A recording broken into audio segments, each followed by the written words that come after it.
அன்பார்ந்த உறவுகளுக்கு வணக்கம். நாம் எல்லாருமே பிள்ளைகளை நல்லா வளர்க்கணும், நல்லா படிப்பிக்கணும், ஆரோக்கியமாக இருக்கணும் பிள்ளைகள். அதே மாதிரி கல்வியிலையும் சரி, விளையாட்டுலேயும் சரி, எல்லா விஷயத்துலேயும் நல்ல ஒரு இடத்துக்கு முன்னேற்றத்தை நோக்கி போகணும் அப்படிங்கிற ஒரு எண்ணம் எல்லாருக்கும் இருக்கும். அதே மாதிரி ஒட்டுமொத்த ஒவ்வொரு பெற்றோரும் தன்னோட பிள்ளைகளை நல்லபடியாக சாப்பாடு கொடுத்து படிக்க வச்சு அழகான பிள்ளைகள், சமூகத்துக்கு நல்ல பிள்ளைகளாக உருவாக்கணும் அப்படிங்கிறது எங்கள் பெற்றோர் எங்கள் எல்லாரோடைய கடமையும் கூட. அதே மாதிரிக்க இன்றைக்கி பிள்ளைகள் நல்ல ஒரு இடத்துக்கு வரணும் அப்படிங்கிறதுல நிறைய பேர் பல போராட்டத்துக்கு மத்தியில் பிள்ளைகளுக்காகவே வாழ்ந்துட்டுருக்குறாங்க. எல்லாமே எனக்கு பிள்ளைகள் பிள்ளைகள் அப்படி வாழ்ந்துட்டுருக்காங்க. அப்படி சாதித்து நிறைய பெற்றோர்கள் இருக்கிறாங்க. அதே மாதிரி போராடி தோற்று போன பெற்றோரும் இருக்கிறாங்க. இது அவங்களோட சூழ்நிலையை பொறுத்துன்னு சொல்லலாம்.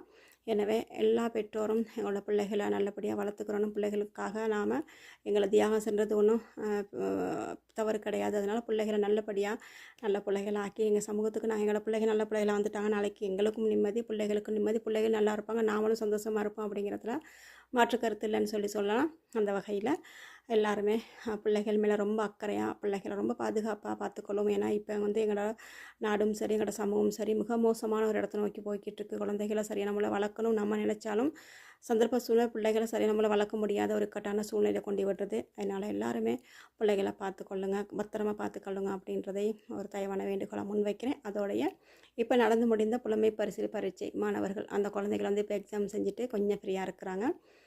ஏன்னா நிறைய பேர் இந்த புலமை பரிசை அப்படிங்கிறத எதிர்க்கிறாங்க. இது வேணாம், இது பச்சை குழந்தைகள் இவங்களுக்கு ரொம்ப கஷ்டப்படுத்துகிறோம் அப்படிங்கிறதும் சொல்கிறாங்க. அது வரவேற்கக்கூடியவருடைய உண்மையான விடயம் தான், சின்னதுலேயே இவ்வளோ கஷ்டப்படுத்துகிறோமே அப்படின்னு சொல்லி. அதே நேரத்தில் இந்த இந்த 5ஆம் ஆண்டு பரீட்சைக்கு பிறகு பிள்ளைகள் அதில் படித்து கொஞ்சம் மார்க்ஸ் எடுத்துகிட்டு அதுலேருந்து தொடர்ந்து அவங்க அடுத்தடுத்த கட்ட சாதனத்தை உயர்த்தலாம்னு நல்ல பெருபேறுகளை பற்றி நல்ல ஒரு எதிர்காலத்தை நோக்கி போகிறாங்க குழந்தைகள். அப்படியாப்பட்ட குழந்தைகள் இருக்கிறாங்க. அதே மாதிரிக்க இந்த 5ஆம் ஆண்டு பரீட்சையில் ஃபெயில் பண்ணிவிட்டு அதுக்கடுத்து அந்த இடத்துலேருந்து அதுக்கடுத்து அவங்களோட கல்வி பாதை சிறப்பாக அமைஞ்சு சாதனத்தை உயர்த்தலாம் பல்கலைக்கழகம்னு போயிருக்கிற பிள்ளைகளும் இருக்கிறாங்க. அப்போ இது ரெண்டுமே அந்த குழந்தைகளோட சந்தர்ப்ப சூழ்நிலை, சுற்றுப்புற சூழல், பெற்றோர் இப்படின்னு கூட சொல்லலாம். அப்போ இப்படி இருக்கும்போது நாம் பிள்ளைகளுக்கு ரொம்ப கஷ்டப்படுறோம். பிள்ளைகள் படிக்கணும் படிப்புக்கு ரொம்ப அக்கறை கொடுக்குறோம். அதே மாதிரிக்க பிள்ளைகளும் அம்மா அப்பா கஷ்டப்படுறாங்கன்னு சொல்லி பிள்ளைகளும் நல்லபடியாக படித்து முன்னேறக்கூடிய பிள்ளைகள் இருக்கிறாங்க. அதே நேரத்தில் சில காரணங்கள்னால பிள்ளைகள் தோற்று போயிடுறாங்க, பரீட்சையில் தோற்று போயிடுறாங்க அப்படிங்கிறது உண்மை தான்.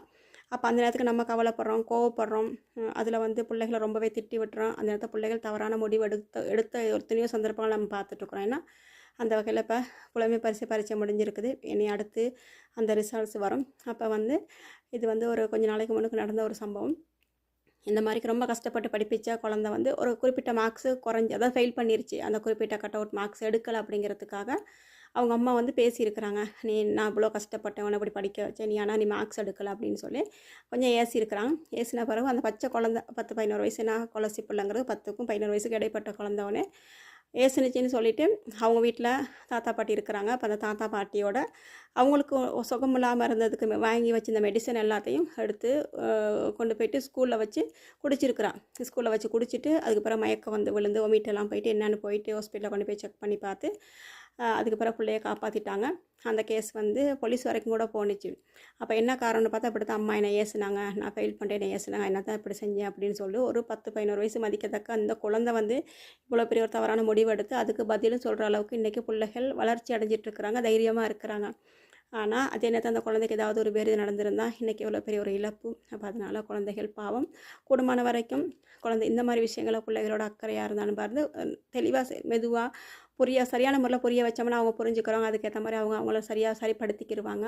அப்போ நாம் எவ்வளோவுக்கு எந்த அளவுக்கு முடியுமோ அவ்வளோவுக்கு பிள்ளைகள் மேலே கவனமாக இருக்கிறத விட அதுகளுக்கு ஏற்ற மாதிரிக்க நம்மளும் போயிட்டு அதே வழியில் போயிட்டு அதுகளை பாதுகாக்க வேண்டிய பொறுப்பு நமக்கு இருக்குமா இருந்தால் பிள்ளைகளை கட்டாயமாக காப்பாற்றலாம், நல்ல முறைக்கு கொண்டு வரலாம்.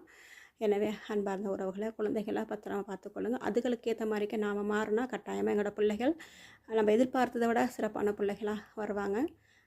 நன்றி உறவுகளே.